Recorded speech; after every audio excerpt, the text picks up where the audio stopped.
Agradecemos que usted nos sintonice en el martes 8 de junio de 2021, como le veníamos anunciando desde que comenzamos el programa. Hoy vamos a conversar con diputadas por el partido FMLN. ¿Qué es lo que ha pasado en los últimos días en materia política en el país? El gobierno anunció que rompía el convenio que daba soporte a través de la Organización de Estados Americanos a la Comisión Internacional contra la Impunidad en El Salvador, las CICIES. Además, en la última sesión plenaria se decidió sacar de las directivas de las autónomas la representación de la Asociación Nacional de la Empresa Privada. Algunos diputados afirman que no era imperativo que estuviera la representación específicamente de ANEP en estas autónomas. De todos estos puntos vamos a hablar hoy aquí en el espacio de la entrevista, pero pongamos un poco de contexto y luego saludamos a nuestras invitadas. La Asamblea Legislativa aprobará este martes en sesión plenaria la garantía soberana para que el Banco de Desarrollo de El Salvador, Bandesal, pueda adquirir un préstamo por $40 millones con el Banco Europeo de Inversiones. El crédito al banco estatal será otorgado a 15 años, 4 años de gracia y una tasa máxima de 2.63% anual para beneficios a empresas. El dictamen fue aprobado por mayoría sin la presencia del diputado de Arena en la comisión. Los fondos obtenidos serán utilizados por Bandesal para dar capital a las micro, pequeñas y medianas empresas afectadas por la pandemia del COVID-19. Un 50% será destinado a eso y el otro 50% para financiarles los mismos proyectos de eficiencia energética y energías renovables de autoconsumo. Los fondos serán destinados para financiar renovaciones activas, costos de promoción y planificación, gastos de investigación, desarrollo e innovación, así como proyectos de energía solar o de construcción de hidroeléctricas, minicentrales y pequeñas centrales de paso. Esta mañana conversaremos sobre este y otros temas del quehacer legislativo con 2 diputadas del FMLN. Bienvenidos a la entrevista de Hechos AM. Así es, saludamos esta mañana aquí en el espacio de la entrevista a las diputadas Anabel Belloso y Dina Argueta, diputadas por el partido FMLN. Nos da gusto recibirlas, bienvenidas, un gusto que puedan estar aquí en Hechos AM.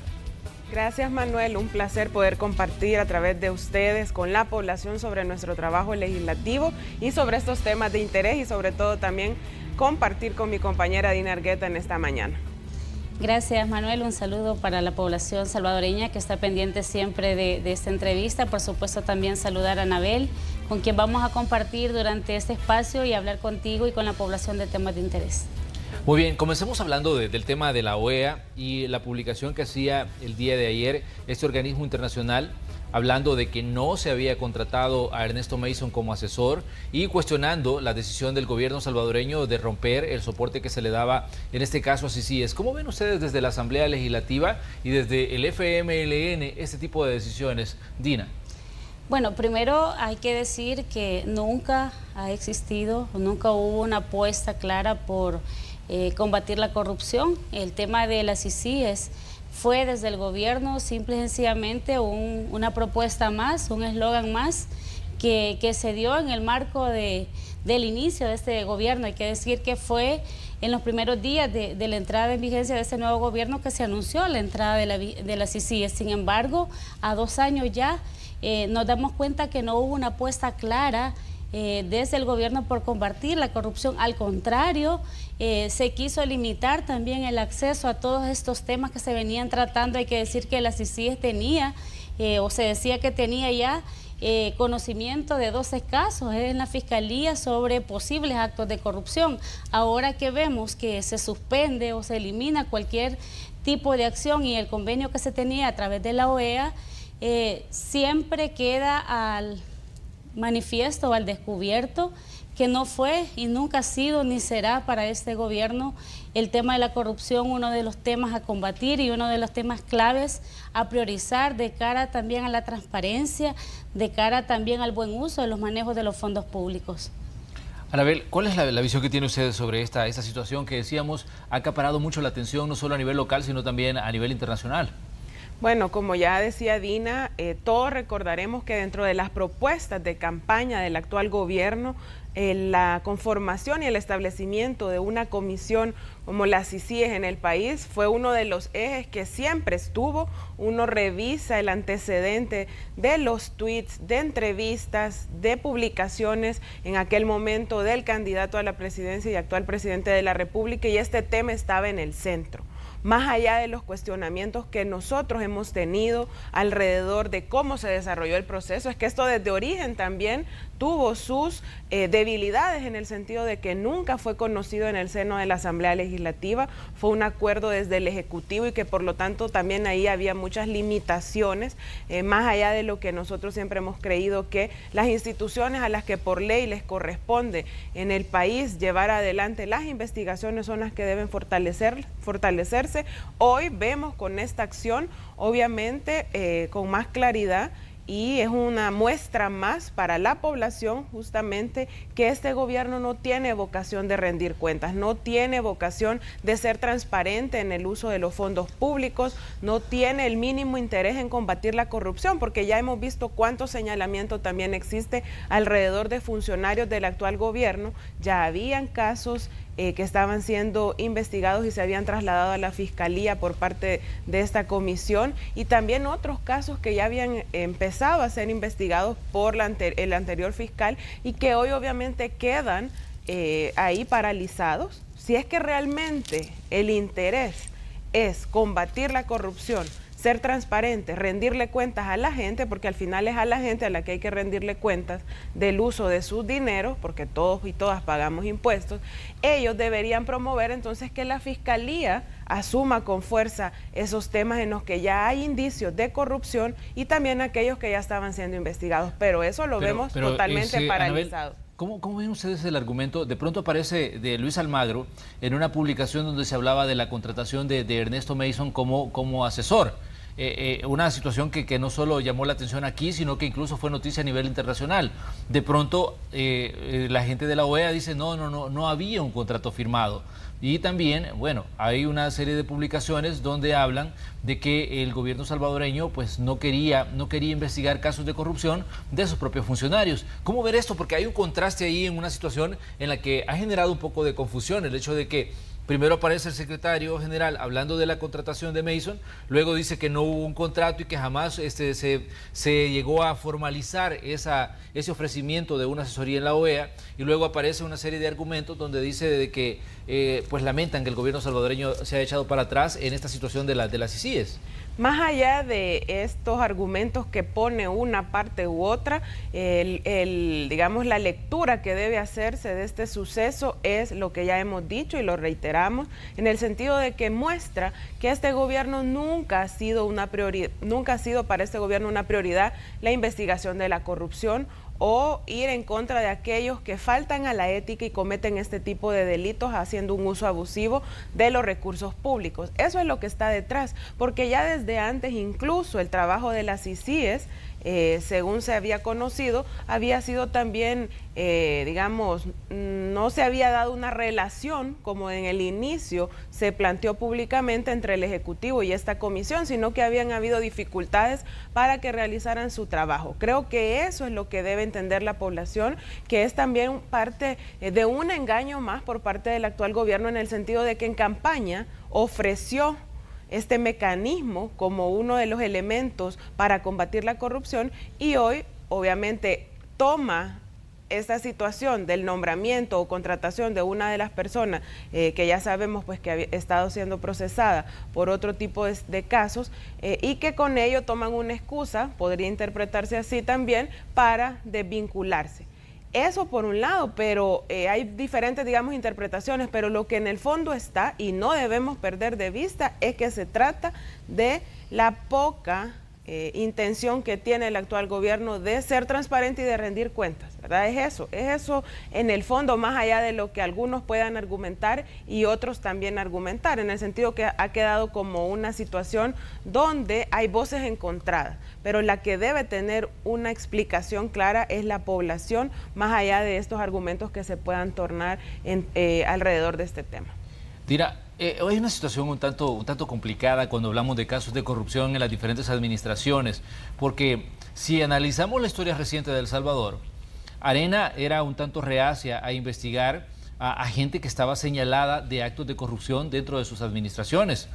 en el FMLN pues pasó absolutamente igual, lo mismo, se señaló a mucha gente y siempre se dijo, mire, es que no hay pruebas en contra de la persona que se está señalando. Y ahora vemos, parece que el fenómeno se está repitiendo en el sentido de que hay, digamos, una situación en la que se desconfía de las investigaciones que se podrían iniciar contra gente que está, en este caso, dirigiendo instituciones. ¿Cómo ven ustedes esta situación? Sí. Porque definitivamente, si hacemos un poco de memoria, vemos que este es un fenómeno que ha estado presente en las administraciones desde el Ejecutivo.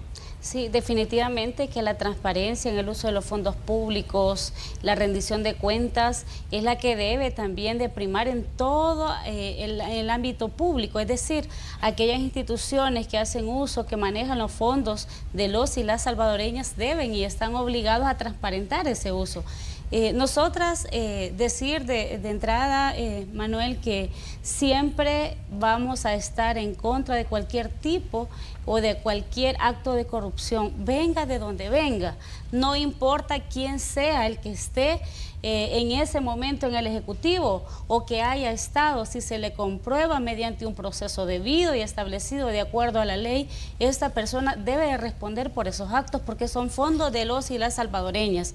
Pero para eso también es necesario tener instituciones fortalecidas. Claro. Y es eso que en los últimos años se vino trabajando porque desde la función pública se transparentara todo el quehacer, el tema de la ley de acceso a la información, el tema, bueno, hace algunos años se tenía una Secretaría de Transparencia que ahora con este nuevo gobierno ya no existe.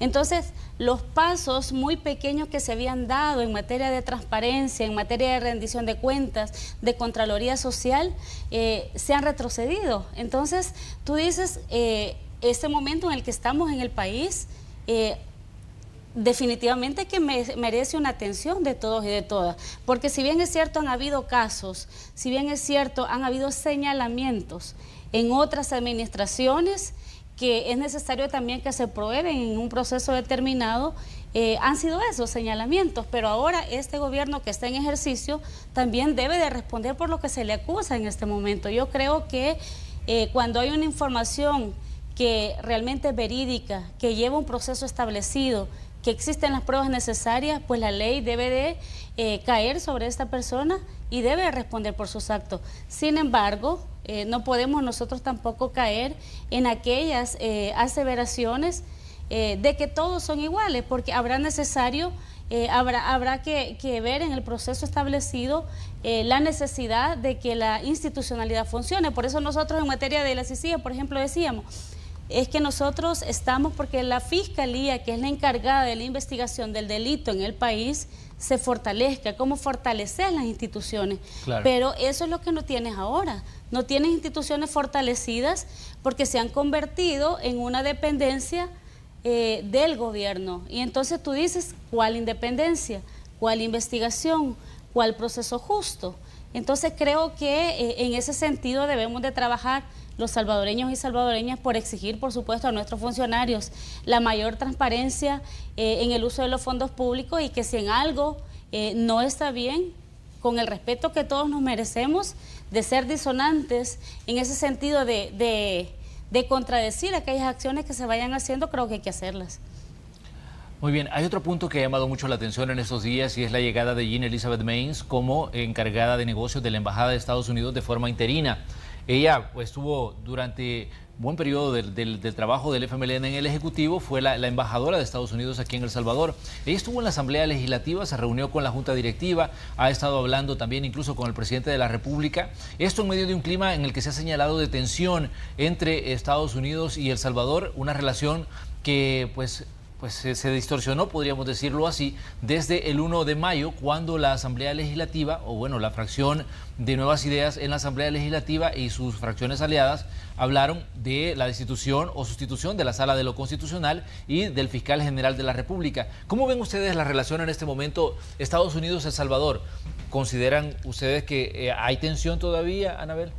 Definitivamente sí, yo creo que una de las señales también que hay que leer e interpretar es que hasta la fecha sigue sin nombrarse un embajador o embajadora como tal en ese cargo, ¿verdad? A pesar de que obviamente se conoció y llegó la semana pasada la embajadora Mains en el cargo de encargada de negocios. Ella hizo una ronda, como es, digamos, ya tradición dentro de las relaciones diplomáticas y a través de las representaciones diplomáticas, hacer estos intercambios con las diferentes voces en el país. Dentro de la Asamblea Legislativa se conoció el jueves pasado de la reunión con la Junta Directiva. Nosotras y nuestro grupo parlamentario no estamos desde este espacio, también desconocemos, digamos, como el detalle del intercambio. Sin embargo, creemos que no pudo dejarse de lado las preocupaciones que hay dentro de la comunidad internacional alrededor de la situación y crisis institucional que vive el país, y sobre todo porque ha sido expresada también públicamente desde el gobierno de los Estados Unidos. ¿La señora Mains no ha pedido una reunión con ustedes como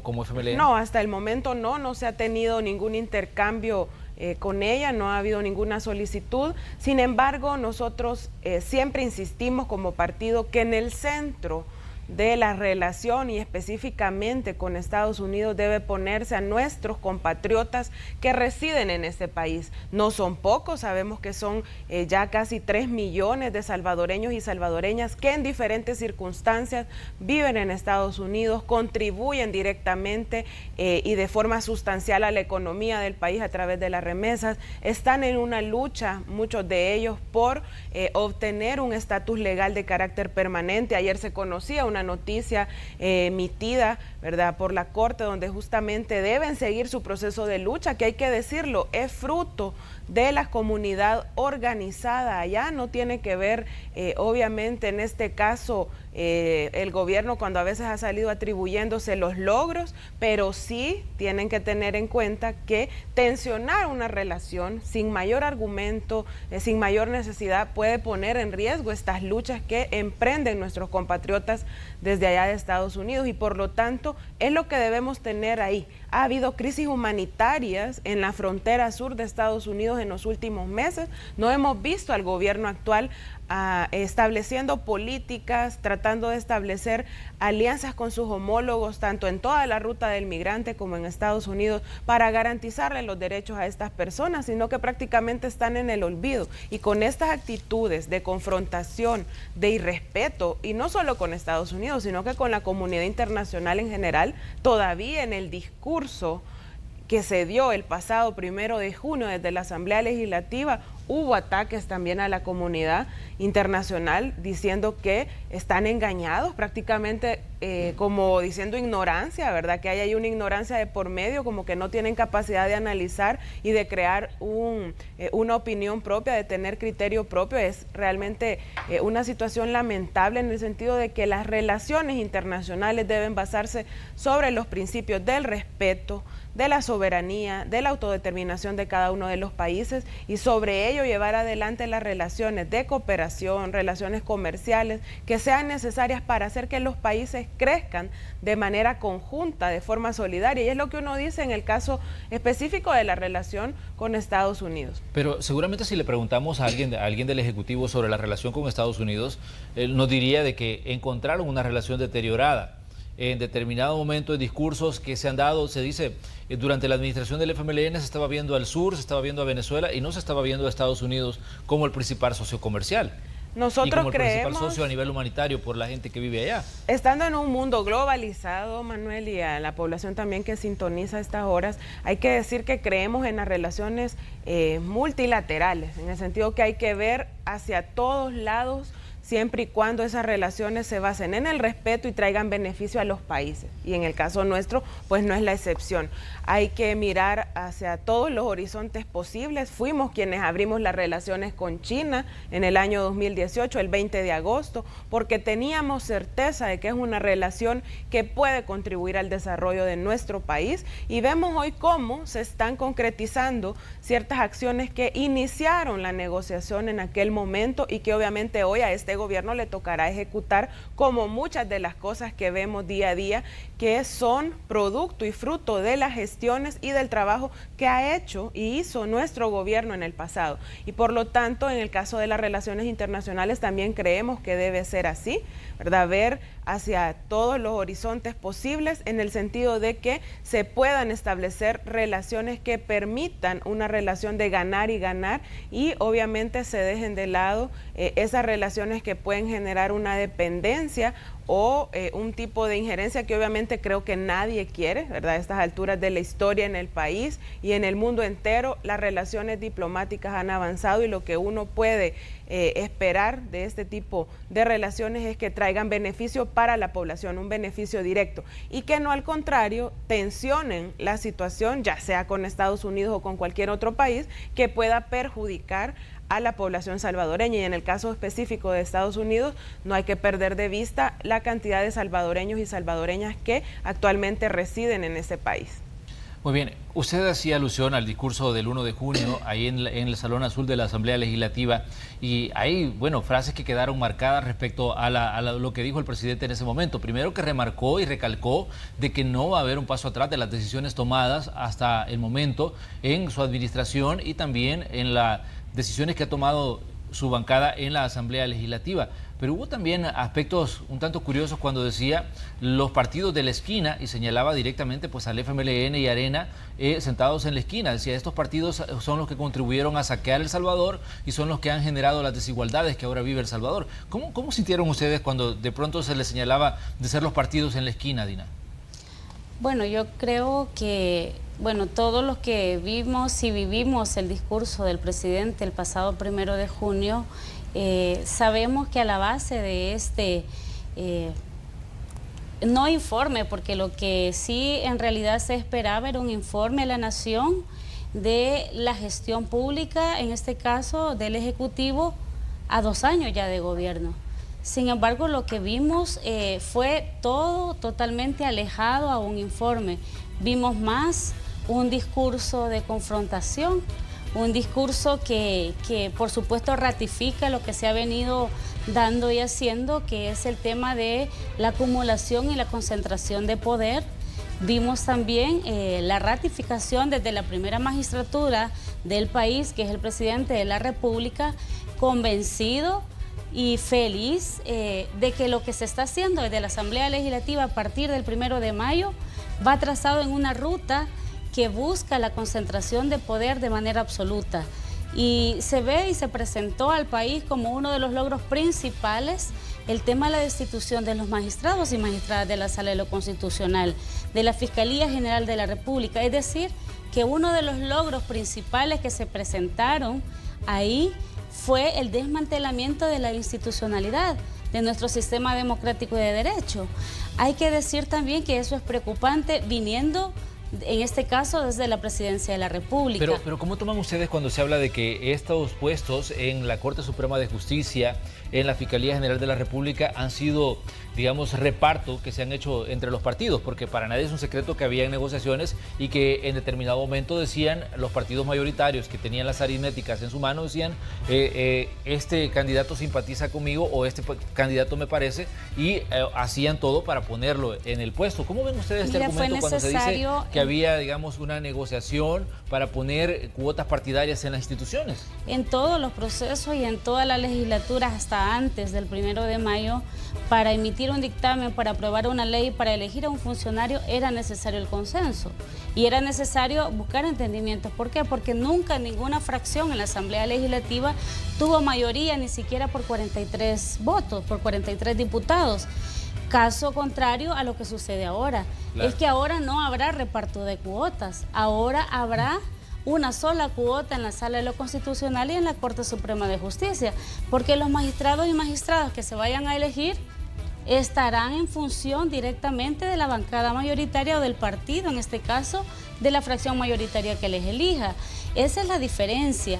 Y yo creo que es importante decir, Manuel, que sobre todo a la población salvadoreña, y que en el caso propiamente de los magistrados y magistradas, que para nosotras la sala vigente es la sala que destituyeron. ¿Por qué? Porque esa Sala de lo Constitucional, más allá de que sus resoluciones hayamos nosotras o no las hayamos compartido, porque muchas de ellas quizás no las compartíamos, sin embargo, las respetábamos, más allá de eso, fueron funcionarios y funcionarias electas mediante un proceso establecido. Entonces, ese proceso no se siguió en ese momento determinado, porque la intención propiamente era quitarlos. Entonces, y en el momento poner a otros funcionarios que no solamente carecían de idoneidad, sino que también irrumpiendo con todo el proceso y norma establecido. Yo creo que ahí es la diferencia. Más allá de que haya o no habido reparto de cuotas en el pasado, que yo quiero establecerlo así, porque nunca hubo en la Asamblea Legislativa hasta antes del 1 de mayo del 2021 una fracción que tuviera 43 o 56 votos para tomar las decisiones. Ahora esta Asamblea Legislativa tiene 64 diputados, tiene 64 votos con los votos de sus partidos aliados. ¿Pueden plenamente elegir los magistrados que quiera? Sí. Entonces, claro que lo van a hacer. Y ahora dirán, no será una repartición de cuotas, ahora será la concentración total del poder en una de las instancias que realmente debe de estar al servicio de la ciudadanía y la garantía constitucional de los derechos de las personas. Muy bien, vamos a hacer una pequeña pausa comercial. Cuando regresemos tenemos más preguntas para Dina y para Anabel, que nos acompañan hoy aquí en el espacio de la entrevista de Hechos AM. Volvemos enseguida.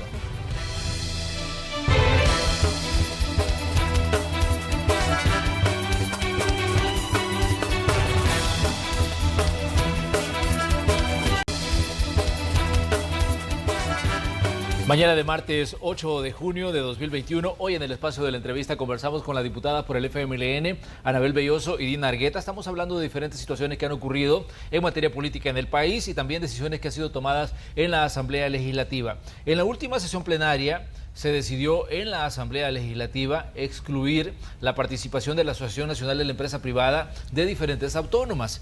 Esta situación ha generado diferentes reacciones y también ha generado que se dé diferentes argumentos de parte, en este caso, del gobierno y del presidente de la República, que fue quien envió las 23 iniciativas de ley para que se hiciera esto en la Asamblea Legislativa. Anabel, ¿cómo ven ustedes esta situación que se dio con el caso de la representación de ANEP en las diferentes autónomas y que tuvo pues su lugar esta decisión en la Asamblea Legislativa? Bueno, Manuel, para aclaración de la población y porque el argumento y dentro de la defensa férrea que vimos ese mismo día en la plenaria y las continuamos escuchando de parte de algunos colegas del grupo parlamentario que hoy tiene una mayoría en la Asamblea Legislativa, nosotros como FMLN no tenemos nada de interés por andar defendiendo, en este caso específico, a esta gremial que es la que ha sido señalada y utilizada, digamos, en el discurso y en el argumento para realizar esta reforma. Nosotros hemos dicho y fuimos muy claros en nuestra posición que entendemos y vemos en esto un pleito entre poder económico, entre aquel grupo tradicional que ha venido estando en los espacios y controlando desde el poder económico los grupos empresariales y uno nuevo que está en disputa por estos espacios. Y ahí no nos podemos perder que el presidente tiene su cuota. Él, sus amigos, su familia, su grupo cercano y de confianza que también son empresarios y empresarias. Porque no es cierto que con el mecanismo que aprobaron la semana pasada se esté democratizando o ampliando la posibilidad a otros sectores de la empresa privada, micro, pequeña, emprendedores, para estar en estos espacios. Sigue siendo un mecanismo totalmente discrecional que queda en las manos del gobierno, de sus ministros, de las ministras, del mismo presidente de la República para decidir quién va a estar ahí. No estamos defendiendo a la ANEP y lo vuelvo a reiterar porque se trata de desvirtuar nuestro argumento por esa vía. No somos, digamos, no tenemos por qué meternos en ese pleito nosotras, no hay intereses ahí, pero sí señalamos que es un paso más en la concentración del poder desde las autónomas. ¿Por qué? Porque el mecanismo de elección, aun cuando ahí dice que va a ser a propuesta de la gremial o que puede participar alguien sin estar agremiado, la decisión final, bajo qué criterios no sabemos, porque el reglamento para llevar adelante el proceso quedó también en manos del gobierno, de sus funcionarios. No sabemos qué criterios, qué van a poner ahí para desarrollar este proceso. Queda siempre en manos del gobierno. Y además, las causales de destitución. Es decir, voy a poner ahí a alguien que me represente, ¿verdad? Es la lógica del gobierno, con el que yo me sienta cómodo, porque les escuchamos decir también a algunos de los diputados y el mismo presidente de que van a quitar obstáculos en estas instancias, en estas instituciones. Entonces, lo que están develando nuevamente con este otro paso es uno más para concentrar poder desde ahí. ¿Qué decisiones toma una junta directiva de las autónomas? Las licitaciones, las compras, cómo han manejado ellos las compras públicas solo en el marco de la pandemia. ¿Quiénes han salido señalados ahí?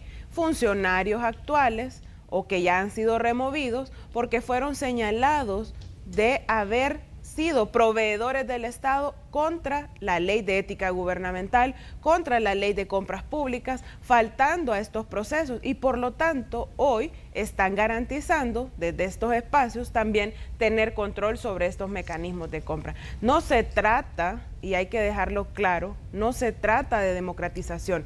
En todos los dictámenes, como era una copia y pega, prácticamente solo cambiaban la autónoma y tal vez alguna que otra letra, decía que era para abrir espacios a las minorías, para darle voz a las minorías, cosa que tampoco es cierta, porque al final quienes son la mayoría en este país son esos micro, pequeños empresarios, emprendedores de allá de las colonias donde vivimos nosotros, que yo no creo, y habrá que darle seguimiento a la ejecución de esa reforma, que sean los que vayan a pasar a integrar estas juntas directivas o estos organismos de dirección de las autónomas. Por lo tanto, es mucho discurso, pero en la práctica lo que refleja y el objetivo real y el espíritu que tiene detrás de esta reforma es ir por más concentración de poder y la consolidación de este nuevo grupo económico que no por gusto, ya en las redes sociales incluso se estableció como la nueva oligarquía, que sabemos que tiene respaldo de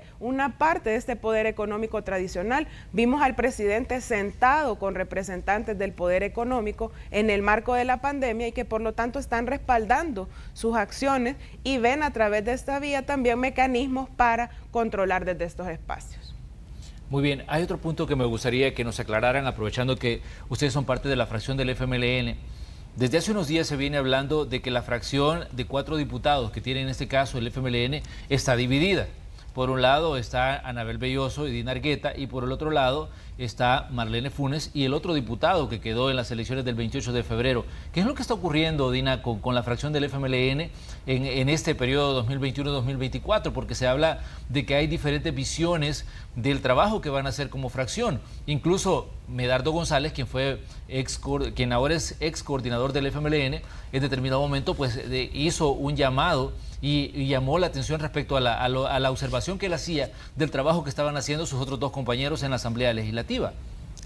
Sí, yo creo que es importante decir, y sobre todo porque también se ha manejado mucho este tema en los últimos días, que en esta coyuntura que nos ha tocado ahora como fracción del FMLN, los 4 diputados y diputadas que representamos a la fracción en la Asamblea Legislativa, hay que decirlo claramente, bueno, sí, hemos tenido diferencias, desde las diferencias que van de visión, de conducción, incluso de la forma como actuamos.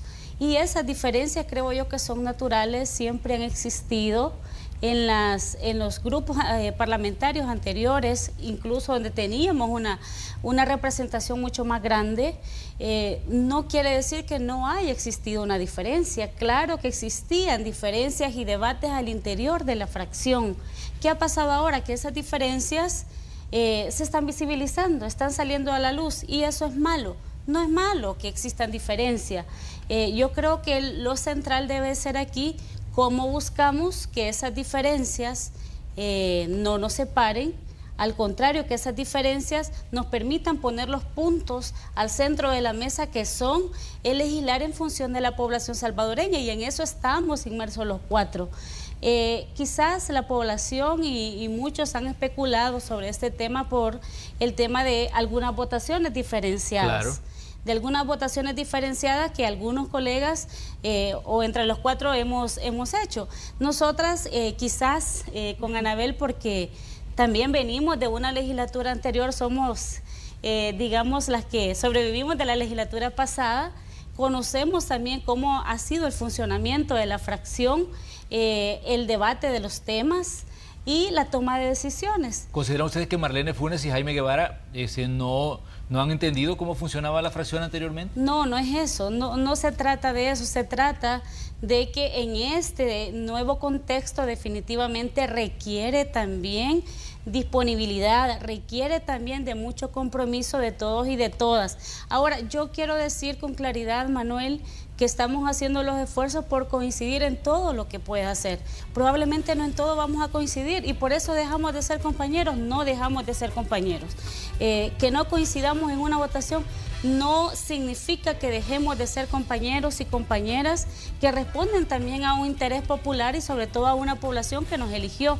Yo creo que más allá de todo esto tenemos la responsabilidad y la obligación los cuatro de poner esos puntos centrales sobre la mesa que son los que nos unen y sobre eso debemos de trabajar. Más allá de las diferencias que han existido, que existen y que van a existir probablemente, porque claro, no podemos los cuatro de manera homogénea pensar igual. Muy bien, termino con su comentario, Anabel. ¿Esto no da un reflejo de que el FMLN todavía no ha sentado los pies sobre la tierra en el debate interno que debe tener luego de los resultados de las elecciones del 28 de febrero? No, nosotros estamos iniciando justamente ese debate a profundidad en este fin de semana que pasó en diferentes territorios. Vamos a ese proceso de debate, de redefinición, reorganización, en el sentido de encontrar y definir con mucha claridad el rol que el FMLN como sujeto histórico de lucha debe jugar en este nuevo contexto. Sabemos que el partido ha tenido diferentes fases, nace como una expresión político-militar, se convierte en un partido político que entra a la lucha electoral, hemos estado en los espacios de toma de decisión y hoy estamos en esta circunstancia, pero en lo que sí tenemos claridad y estamos obligados y obligadas a hacerla toda la militancia del partido, y lo que a uno le da justamente esa motivación es que encuentra en el territorio, en nuestra militancia, la disposición, la firmeza en la convicción de encontrar ese rumbo que hoy el partido debe transitar para seguir vigente y trascender en el tiempo, más allá de las luchas electorales que obviamente dan victorias y también dan, en este caso, reveses como el que se vivió en este año. Sin embargo,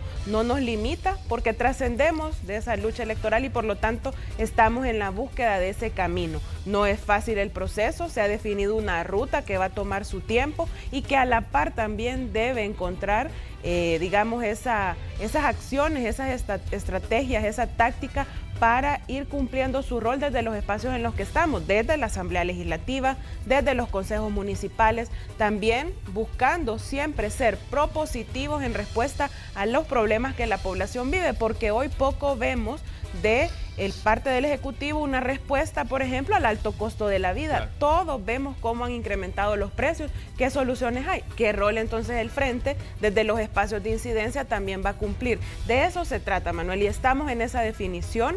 El FMLN nace justamente de las expresiones organizadas del pueblo, de la lucha y reivindicación por derechos, y hoy esos derechos, ese proceso democrático que se instauró a partir de la firma de los acuerdos de paz, está sufriendo graves retrocesos y por lo tanto debemos también nosotros jugar un rol activo en defensa de esos derechos y en defensa de nuestro proceso democrático y trazarnos de acá al futuro cómo ir construyendo un país con más justicia social, que es lo que todos y todas anhelamos, y por lo tanto el Frente debe también tener un rol entre toda esa búsqueda, y es en lo que estamos ahorita, y tenemos plena confianza en la sabiduría de la militancia desde el territorio, que es la que nos va a permitir seguir avanzando. Muy bien, Dina, Anabel, les agradecemos que nos hayan visitado esta mañana aquí en Hechos AM. Esperemos tenerlas pronto por acá para que sigamos hablando del trabajo que están haciendo en la Asamblea Legislativa. Gracias por estar aquí. Muchas gracias, Manuel, y nuevamente un saludo a toda la población. Gracias, Manuel, y un buen día para toda la población. Así es, nosotros vamos a una pequeña pausa comercial y cuando regresemos tenemos más de Noticiero Hechos, los reportes del tráfico, la información deportiva, el entretenimiento y mucha información que detallarles. Volvemos enseguida.